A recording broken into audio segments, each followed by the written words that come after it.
Está no ar o Memória ABC, um programa de entrevistas com pessoas da comunidade para resgatar histórias de Balneário Camboriú. Memória ABC. Estamos aqui, apresentação de toda segunda, quinta e sexta-feira a partir de 20 horas, na TV e Rádio Câmara. Trata-se aqui de entrevistas com personagens da cidade, contando um pouco da sua história, vinculada à história da cidade, e a história da cidade vinculada à história dele, da personalidade que é a nossa entrevistada. E agora nós vamos conversar com o engenheiro Emerson Dias Gonçalves, que teve várias passagens pela gestão pública da cidade, especialista em trânsito. Hoje, conforme ele estava me dizendo agora, a moda é dizer que é especialista em mobilidade urbana, né? Estilo Jaime Lerner, né? Que foi o grande precursor de toda essa coisa de mobilidade urbana no Brasil e um dos melhores especialistas do mundo, a partir de Curitiba, que foi modelo no mundo inteiro em várias coisas, calçadão, o sistema de ônibus interligado, aquela coisa toda, e até hoje ainda é. Emerson Dias Gonçalves, obrigado por ter você aqui. É um prazer, uma honra, a lembrança do convite. Você que foi tantas vezes, ocupou tantos cargos vinculados a essa área no município. Sim. E sempre que a gente fala de mobilidade, você entra lá nas mídias sociais, dando a sua opinião, fazendo a sua sugestão. Eu queria saber, você é natural daqui? Não, eu vim do Paraná, eu sou do interior do Paraná, de Maringá, e me mudei para cá no dia que estava fazendo 20 anos. Então, eu hoje vivo mais em Balneário Camboriú do que vivi na minha cidade natal. Mas eu morei em Maringá, depois de vir mudar para cá, eu acabei voltando para concluir a faculdade de Engenharia Civil na Universidade Estadual de Maringá. E desde então eu milito nessa área, especialmente depois de ter feito a especialização em Curitiba, já que você mencionou o Lerner, também nesse assunto, gestão do trânsito e dos transportes. Mas por que você... Foi uma coisa aleatória ou você conscientemente escolheu morar em Balneário Camboriú? Na verdade... Qual foi a razão? Eu acho que a minha história acaba tendo encontra muito eco. Muitas outras pessoas viveram assim. A gente vinha para cá para passar férias, a família, meus pais, etc. O pessoal de Maringá costuma brincar que aqui é o bairro mais distante da cidade, porque está cheio de maringaense. E fomos gostando daqui, etc. O meu pai fez uma opção de vida, na época eu ainda morava com os meus pais, de nos mudarmos para cá e ninguém da família achou tão ruim. E mudamos aqui para a praia, a gente tem um carinho muito especial pela cidade que nos acolheu tão bem. Você chegou aqui formado já? Eu cheguei aqui, faltava 2 anos para acabar a faculdade de engenharia. Fiquei 1 ano morando aqui, minha família continuou aqui, eu voltei para concluir a faculdade. Para terminar lá? Terminar lá. Depois você não fez mais nenhum curso aqui? Aí aqui em Balneário Camboriú, não. Eu nunca estudei em Balneário Camboriú. Não. Porque a minha pós-graduação acabou sendo em Curitiba e depois eu saí da área acadêmica. A sua pós-graduação foi exatamente na área de mobilidade urbana? Na época não se falava tanto de mobilidade urbana, né? Era outro. O jargão acabou ganhando força depois. A minha pós-graduação, o nome exato era Gestão do Trânsito e dos Transportes. A fusão do assunto trânsito com transportes acabou levando ao que hoje todo mundo chama de mobilidade urbana. Mobilidade urbana que, na verdade, assim, ela é mais ampla porque envolve tudo, né? Tudo que se trata, o pedestre, o ciclista, o motociclista, o motorista. Eu me coloco como engenheiro de tráfego, porque essa especialidade é uma especialidade do engenheiro civil, afeto a quem se disciplina nessa matéria. A engenharia de tráfego passou por uma mudança muito grande, porque até algumas décadas atrás o viés era totalmente voltado para o automóvel.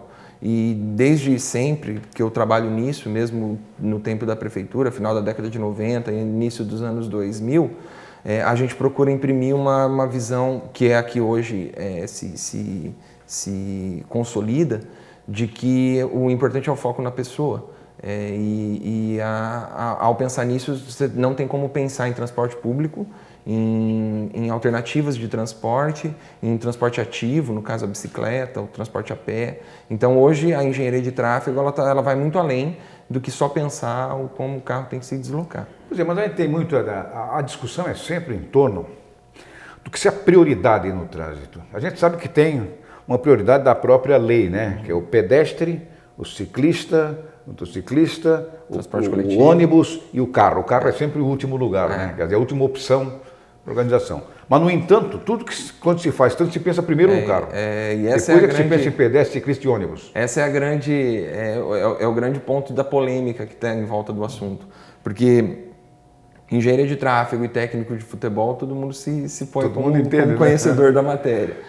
Na verdade, esse é um viés muito complicado de se desfazer, porque numa cultura em que desde os anos 60 o brasileiro é apaixonado por carro, a gente tem essa cultura do carro muito forte no nosso comportamento, acaba sendo mais difícil você conseguir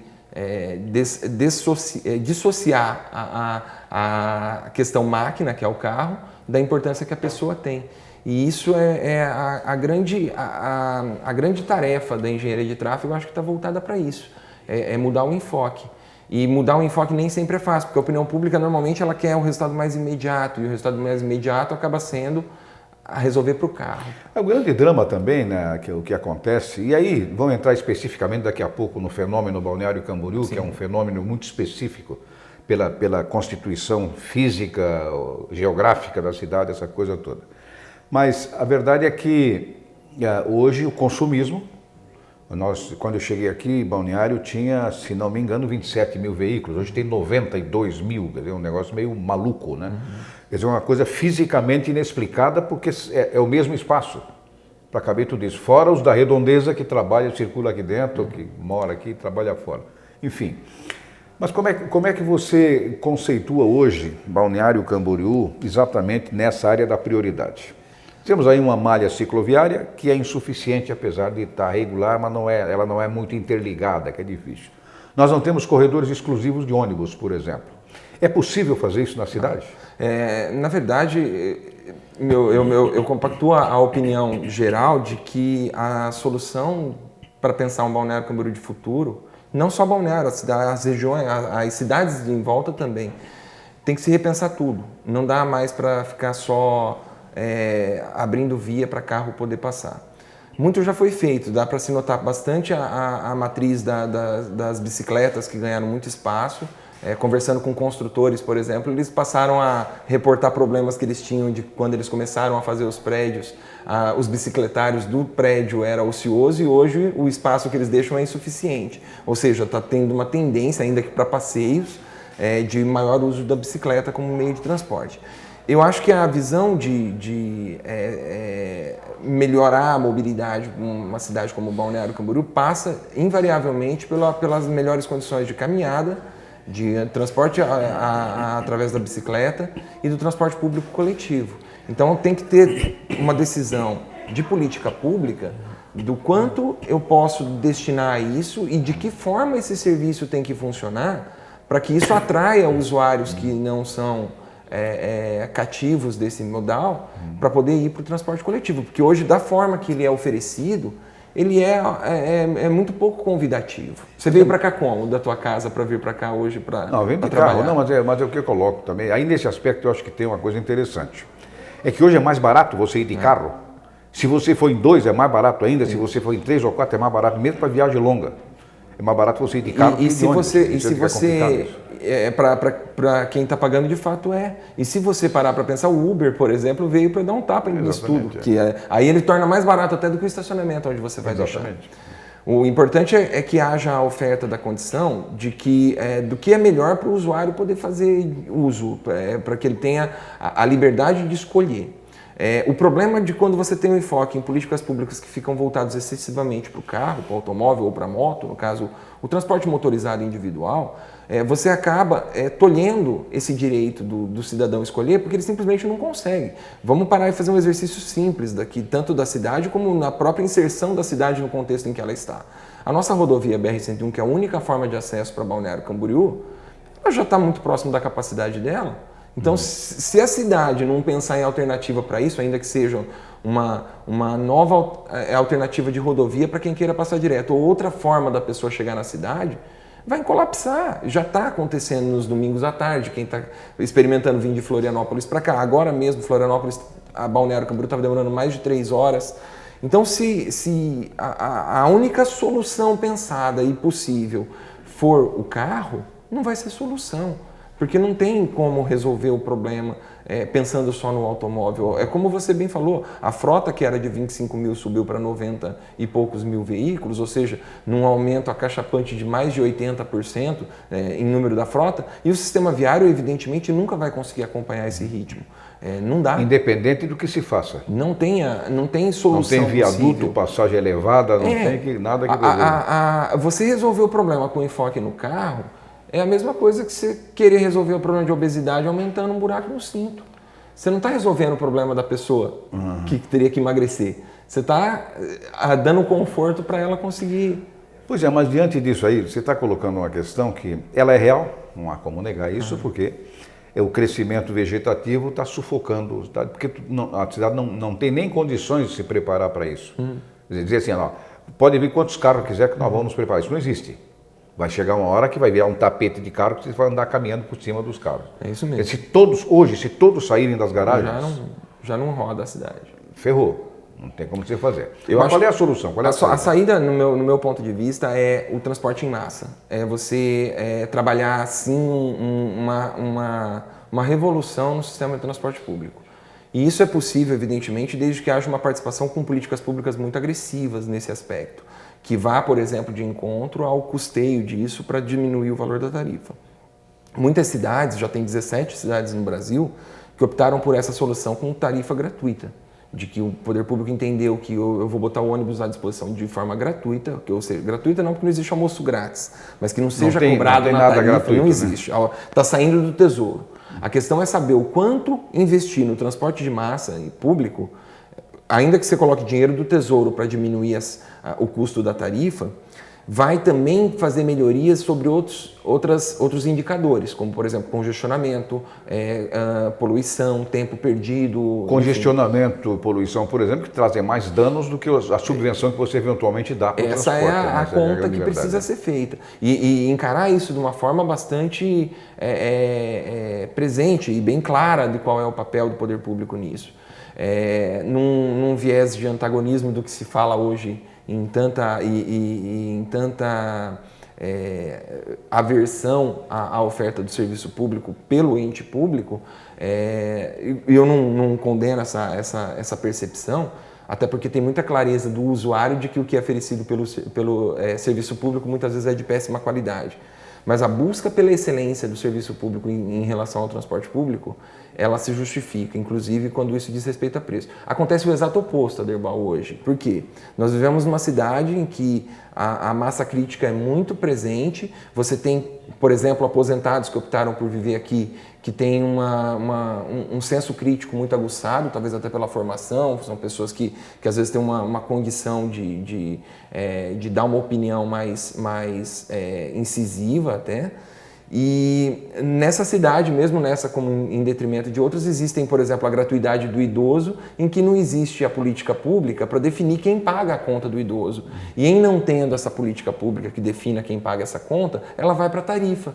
E aí a tarifa quem está pagando muitas vezes é uma injustiça, Sim. porque você tem um funcionário que às vezes não tem condição de ter o seu carro e que a gente quer que cada vez mais entender que essas pessoas têm que usar o transporte público, elas estão subsidiando um aposentado que às vezes teria toda a condição de poder pagar pelo seu deslocamento. Na verdade, assim, eu, pela idade e pelo fato de ser aposentado também, eu tenho direito ao transporte público naqueles limites que são acho que 6 ou 7 ou 10 assentos no bondidinho, por exemplo, no ônibus tem tantos assentos e tal. Você tem que ir lá, tem que habilitar e marcar e entrar. Se tiver ali, não, senão você paga. Mas eu acho uma coisa meio, digamos assim, injusta até, você usufruir de uma coisa que outro vai pagar. Quer dizer, alguém está pagando. É isso mesmo. Porque o que você não paga aqui, eles cobram de outro. Assim, e isso vai para a tarifa. Exatamente. Ainda que se queira, e eu acho que é justa a remuneração para que o idoso tenha a sua gratuidade ou o seu desconto, o estudante tem o seu desconto. Não é problema esse o aspecto. A questão é saber quem paga o café. Porque se alguém tem que pagar esse café, é justo que isso vá para a tarifa e torne ela menos convidativa? Ou então é melhor que haja um fundo que se arrecade, que se destine. Vamos pôr clareza nos negócios. Então, vai ter gratuidade para alguém? Vai. E de onde sai o dinheiro para pagar essa gratuidade? Sai de um fundo que veio. Então tá ok. Mas agora, deixar tudo na conta da tarifa fica... eu estou falando como idoso e como aposentado, portanto eu tenho esse direito. Mas eu te confesso que muitas vezes me sinto constrangido, tendo automóvel como eu tenho, tendo condições financeiras de pagar a tarifa como eu tenho, entrar no carro e dar a carteirada para sentar no assento de idoso. Eu faço isso? Faço, mas me sinto constrangido, porque vejo muita gente necessitada que precisa fazer isso e não pode, não faz isso ali. Às vezes eu estou ali sem necessitar, entra um que precisa, tem que ir lá pagar a tarifa. Eu estou fazendo autocrítica, é assim mesmo. Mas e às vezes eu vejo senhoras que eu sei que são ricas, homens que sei que são ricos, idosos, sentam ali para viajar de graça. E se não tiver o lugar, ele não entra. Então acho um negócio meio assim. Então acho que falta, talvez aqui na cidade, muito disso, a gente percebe que falta essa consciência de cidadania. Eu ia dizer isso. Que não existe. Esse é o nome. Esse senso da cidadania, ele é o que faz o pensamento coletivo. Nos falta muito. Acho até que enquanto é cultural, né? A sensação que se passa, e sem cair no erro da generalização, é de que o pensamento geral é de que o que é público não é de ninguém. Enquanto que em países desenvolvidos é o contrário. O que é de graça também não se dá valor, né? Então, dentro desse pensamento, se não houver uma quebra de paradigmas em relação a esse olhar, e isso que você exemplificava é muito bom, porque é um exemplo muito claro de que se eu não estou precisando, por que eu vou usufruir? Exatamente. Agora, talvez até pelo histórico do próprio país, de que na farinha pouco, como que é farinha pouco, meu pirão primeiro, então as pessoas acabam que quando tem qualquer forma de direito, quer usar daquilo da maneira mais... Infelizmente o Brasil ainda tem a coisa do privilégio. Para mim tudo, para você nada, e dane-se você que eu desde que eu tenho. É a falta de pensamento coletivo, né? Exatamente. A gente volta daqui a pouco mais, no outro quadro aqui, com o engenheiro Emerson Dias Gonçalves, especialista em mobilidade urbana.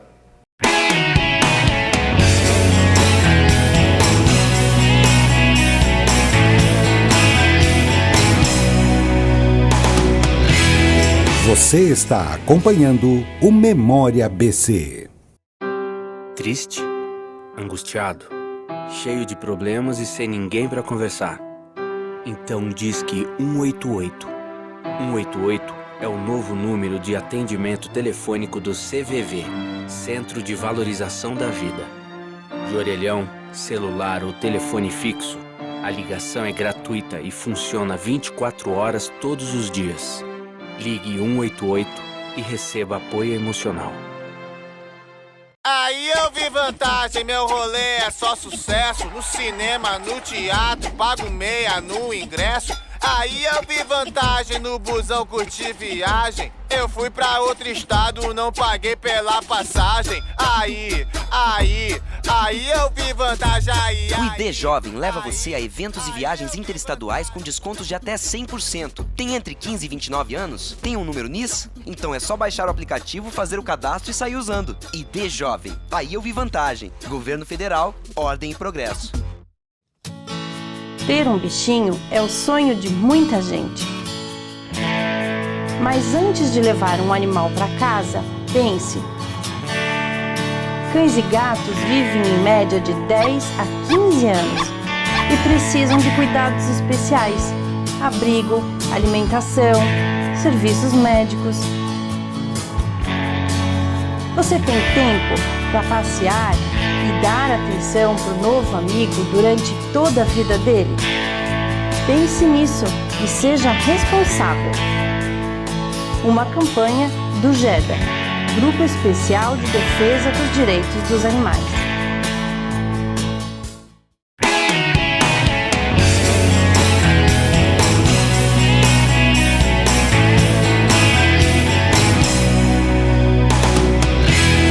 Você está acompanhando o Memória BC. Emerson Dias Gonçalves, agora eu só queria, de tudo que a gente já falou no bloco anterior, a gente falou sobre várias coisas que sugerem soluções eventuais para a cidade. Se você fosse o sujeito que fosse decidir, você que é especialista na área, emérito especialista na área, você decidir para o futuro, o que é que no futuro se podia fazer em Balneário Camboriú para corrigir todos os problemas de mobilidade, ou pelo menos, corrigir não, vai ser meio difícil, mas você reduzir os impactos negativos da mobilidade urbana, o que é que você faria? Bom, eu acho que existem três olhares distintos que precisam ser pensados. Um primeiro é o de curto prazo, que é essas discussões que tomam conta do cotidiano. Vai cobrar estacionamento rotativo de moto, não vai cobrar estacionamento rotativo de moto, tem que ter velocidade, que velocidade tem que regulamentar, tem muito radar, tem pouco radar. Isso é o cotidiano, é o trocar a roda do carro com o carro andando. O segundo olhar diz respeito à expansão da cidade. E isso aqui entra um particular muito sério em relação a polos geradores de tráfego, por exemplo. Existe uma política pública que funciona muito bem em outros lugares, de que os estudos de polos geradores de tráfego acabam contribuindo mais do que atrapalhando. Porque na prática a gente se acostumou a ver ao longo dos tempos os polos geradores se instalarem e os municípios incentivarem numa política de incentivo, e é genuína, de que se aquele polo gerador de tráfego se instalasse em sua cidade, talvez não tenha se preocupado tanto em cobrar desse polo gerador as contrapartidas que ele teria que dar para poder se instalar onde muitas vezes se instala. Isso por si só é uma demanda que tem muita cancha para uma cidade como Balneário Camboriú. E a terceira é olhar para um olhar de um mais médio e longo prazo.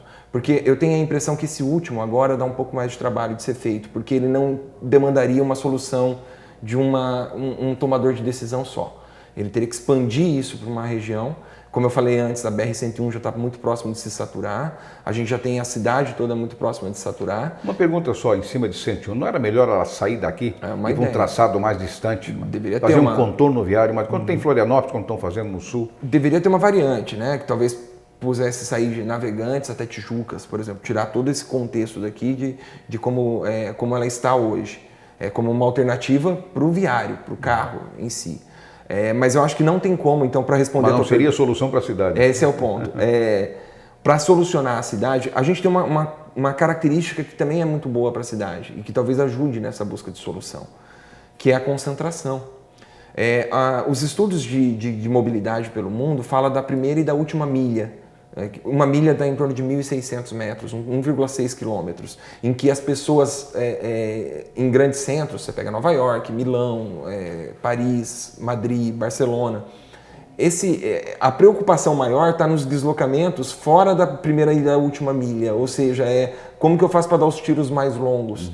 A gente não teria quase deslocamento fora da primeira e da última milha, porque a cidade é compacta. Então a gente consegue tratar isso com um sistema de transporte em massa muito atraente. Eu acredito muito na força que isso possa ter, até porque o próprio morador de Balneário Camboriú e o turista que visita a cidade, quando viaja para fora, faz questão de se fotografar numa estação de metrô de Paris, em Londres, para mostrar que está usando o transporte público.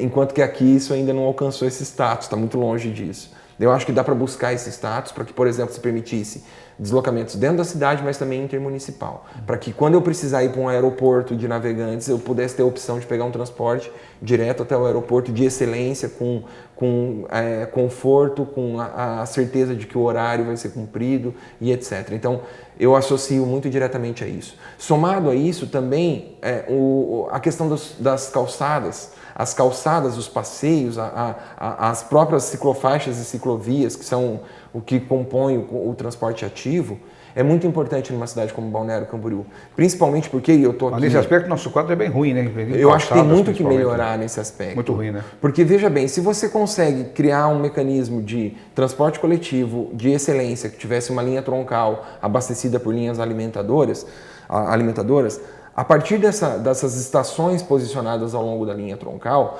você poderia fazer irradiar todo o sistema de planejamento urbano com prioridade daquilo que está ali. Então, a partir daquilo, você vai ter calçadas de excelência para poder chegar em outros lugares, para poder ter um deslocamento a pé com qualidade, até porque grande parte das viagens em Balneário Camboriú são feitas a pé.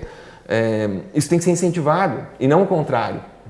Às vezes a discussão fica sobre o estacionamento rotativo, etc. e tal. Eu acho que tinha que estar já pensando em uma outra discussão de médio e longo prazo, quando a gente vai estar transformando os espaços ociosos. Você é a favor do estacionamento rotativo? Eu acho que ele tem que ter como mecanismo de controle, até por causa da democratização do uso da vaga, mas eu acho que cada vez menos vai ter a condição do poder público oferecer vaga em espaço público destinado para uso particular. Então, agora, eu queria colocar uma coisa que é interessante assim, que eu acho...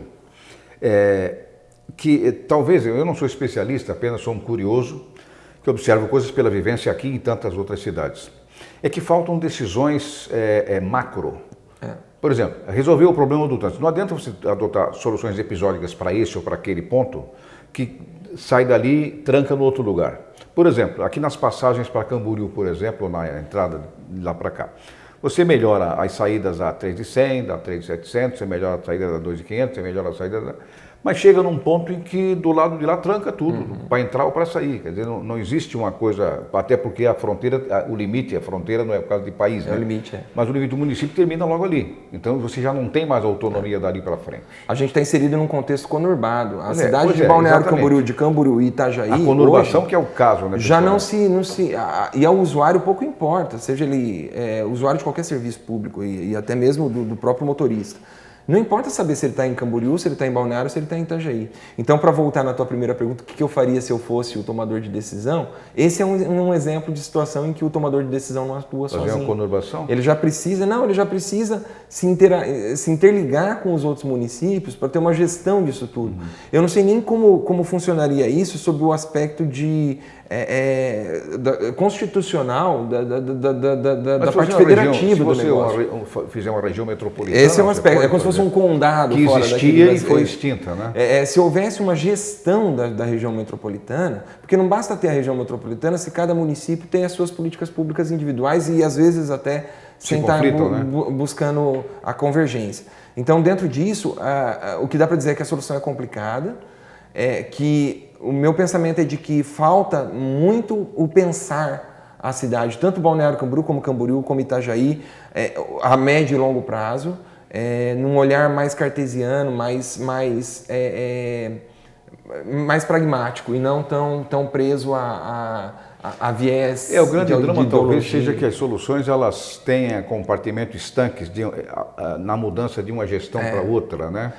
Existem assim, meios de se tentar buscar muda a resolver filosofia isso. de governo, muda a prioridade, muda... Se houver uma coesão do pensamento, e aqui em Balneário Camboriú, ano passado foi feito o plano de mobilidade da cidade, que tenta dar um olhar para mais médio e longo prazo, para tentar servir de norte, para justamente não ficar sujeito a essas intempéries de variâncias E tem uma políticas. planificação determinada, uma tipo Só de que cláusula Petri, né? Só que Isso é para 30 anos e não se muda. Para acontecer isso, Aderbal, tem que ter todo um engajamento, toda uma conscientização. Enquanto as discussões que reunirem, e é natural que seja assim, toda discussão que vai ter é para discutir um assunto pontual de um momento imediato, e não um olhar de médio e longo prazo. Então, como a gente falava antes, a discussão é estacionamento rotativo, zona azul, moto paga ou não paga, isso é muito pontual. O olhar já tem que estar mais para frente, até quando a gente vai ter vaga pública para deixar ter estacionamento rotativo?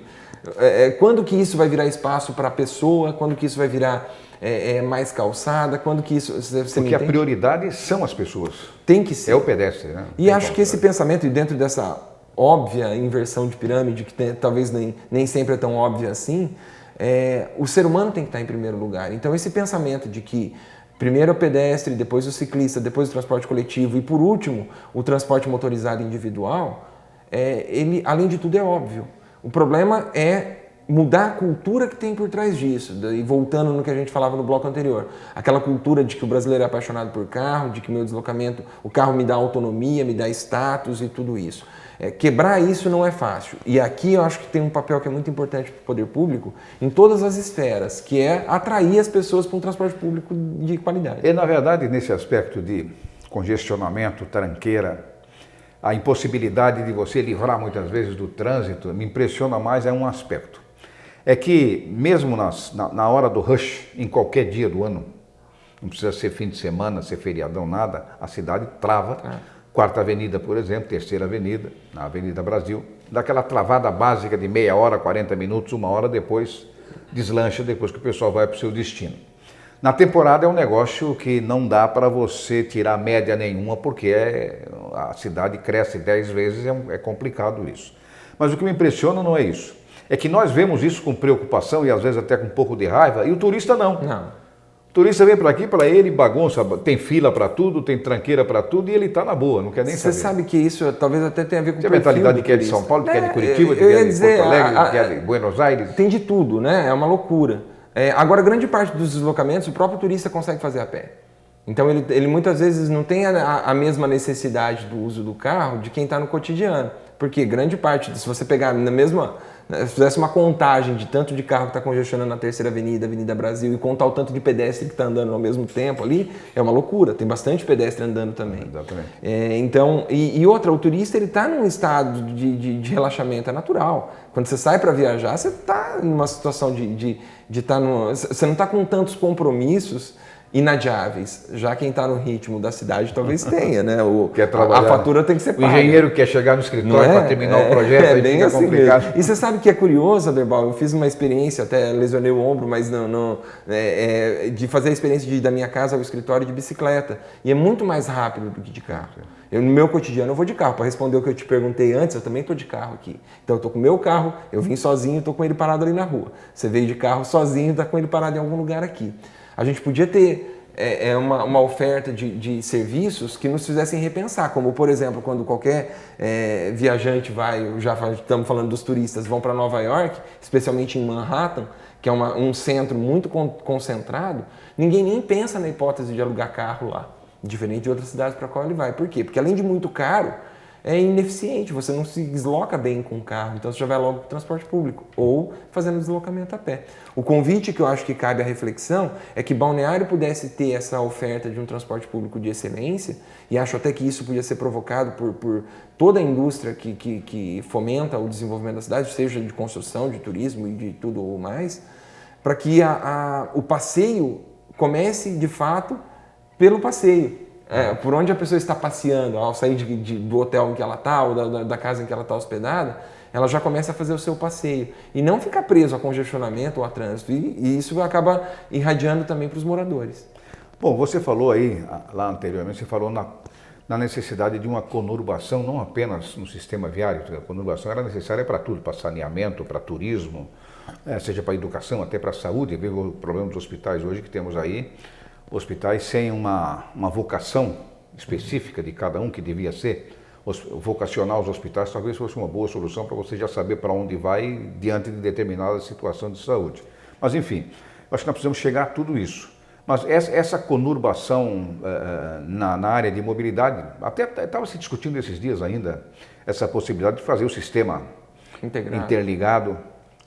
Funciona em Curitiba, funciona em Criciúma. Não sei se tem outra cidade que funciona esse sistema interligado. Não, ele é bastante... Com uma linha troncal, com linhas alimentadoras, como funciona. Aliás, é uma solução bastante desde 1996, só que Criciúma tem 440 km², são 10 vezes Balneário. Muito maiores. Então é complicado. Mas funciona lá desde 1996, quem inaugurou foi Eduardo Moreira quando era prefeito. Funciona até hoje, de maneira perfeita. Então o cidadão entra no sistema, com um ticket só, você faz todo o trajeto da linha troncal para a linha alimentadora com um ticket só, porque você fica dentro das estações. Você só paga de novo se você sair. Nós fizemos, no meu escritório, nosso escritório fez um trabalho aqui para a Prefeitura de Balneário Camboriú. Mas isso funcionaria aqui? Então, eu ia dizer isso. A proposta vai além disso. Ela teria uma linha troncal, também abastecida por linhas alimentadoras. Isso por si só já diminuiria muito os deslocamentos perdidos, porque hoje o sistema de transporte faz o quê? O cara que sai da bairro Nova Esperança e queira ir por exemplo, para o hospital da Unimed, ele vai passar na Igreja Matriz, vai passar na frente da rodoviária e vai lá e vice-versa. Quem está saindo do bairro das Nações e quer ir para a Univale, vai passar pelo terminal rodoviário, vai lá para o centro e volta e vai fazer assim. A ideia é melhorar esse deslocamento desnecessário. Seria economia até para as empresas, né? Sim, a verdade é que o conceito que se quer tentar trabalhar, Aderbal, é de que o deslocamento pode ser feito com mais qualidade. Se ele pudesse ser no eixo da Terceira Avenida e Avenida do Estado em duplo sentido, o que é muito difícil no primeiro momento, mas acho que pode ter como mira para um futuro, seria excelente, porque grande parte do universo populacional está concentrado a menos de 500 metros da Terceira Avenida e da Avenida do Estado. Então, grande parte dos usuários, ou quem está... ou a origem ou o destino da grande parte dos viajantes estaria concentrados ao longo desse eixo. E a linha alimentada, para ir mais além da integração que você mencionou, o exemplo de Criciúma, eu confesso que não conheço, mas é bastante presente em outros lugares, o conceito principal que talvez pudesse provocar discussão é saber do porquê que as viagens precisam ser pagas por viagens. Porque quando você viaja para fora, quando você faz a experiência em outros países, em países de primeiro mundo, você tem a opção dos passes temporais. Então a ideia numa cidade como Balneário Camboriú parece ser muito interessante você oferecer que a pessoa possa comprar o passe por uma semana, ou por um dia, ou por um mês, e fazer o uso irrestrito desse sistema de transporte. Quer dizer, você não precisa comprar cada viagem, Não né? paga por viagem. Você paga um valor lá, sei lá, 150, 200 reais por mês e você usa indiscriminadamente. Quantas vezes quiser. Quantas vezes quiser. Independente de ir para o serviço ou não. E essa, por exemplo, veja o quanto isso poderia convidar para um repensar a mobilidade ou o deslocamento das pessoas na cidade. Porque a partir do momento que isso fizesse parte, por exemplo, do Vale Transporte, ao invés da pessoa receber o número de viagens que ela tem direito, ela receberia um cartão que dá direito a ela usar quantas vezes ela quiser o transporte público durante o mês, ela poderia pensar assim, bom, eu posso ir para a praia de ônibus, eu posso ir para o supermercado de ônibus, eu posso ir para o médico de ônibus, eu posso fazer minhas atividades cotidianas com ônibus. Já está pago mesmo? E por que não usufruir e pensar nisso? Funciona em tantos lugares. Houve uma discussão muito grande quando isso foi implantado no final da década de 70 na América, porque se pensou que ia ter uma perda de arrecadação muito grande. E aconteceu o exato oposto, porque você atraiu mais usuários. Exatamente. Então, eu acho que esse é o interesse de trazer para uma cidade como Balneário. Saídas existem, na verdade, né? O que precisa é, o que eu falei antes, tem que ter uma solução macro, não adianta você pensar episodicamente, à medida que os problemas vão acontecendo, você vai solucionando. Não é exatamente não dá. isso. Emerson, obrigado para você, um abraço grande aí, foi um prazer ouvi-lo. Devo-te um livro, você me deu 2 livros de presente, estou lendo, e eu vou te devolver com alguns livros também que eu vou ter que comprar, porque os meus eu não dou. Você não precisa eu sei que não se sinta comprometido. Eu sei que não precisa, mas a nossa amizade sugere isso, com certeza. Obrigado para você, um abraço grande. Agradeço a oportunidade, é uma honra poder estar participando desse projeto tão bonito para a cidade de Balneário Camboriú. Sinto-me bastante lisonjeado em poder ter sido lembrado para estar aqui contigo. Te admiro bastante também e acho até que, aproveitando aqui, você deveria ser um entrevistado. Você também tem muito a ver com a história da cidade de Balneário Camboriú. Obrigado para você. Memória ABC conversou com o engenheiro Emerson Dias Gonçalves, especialista em engenharia de trânsito, traduzindo, ampliando mobilidade urbana. Memória ABC, apresentado às segundas, quintas e sextas-feiras a partir de 20 horas na TV e Rádio Câmara. Obrigado. Você acompanhou o Memória ABC, um programa de entrevistas com pessoas da comunidade para resgatar histórias de Balneário Camboriú. As entrevistas já realizadas estão disponíveis no portal do Legislativo.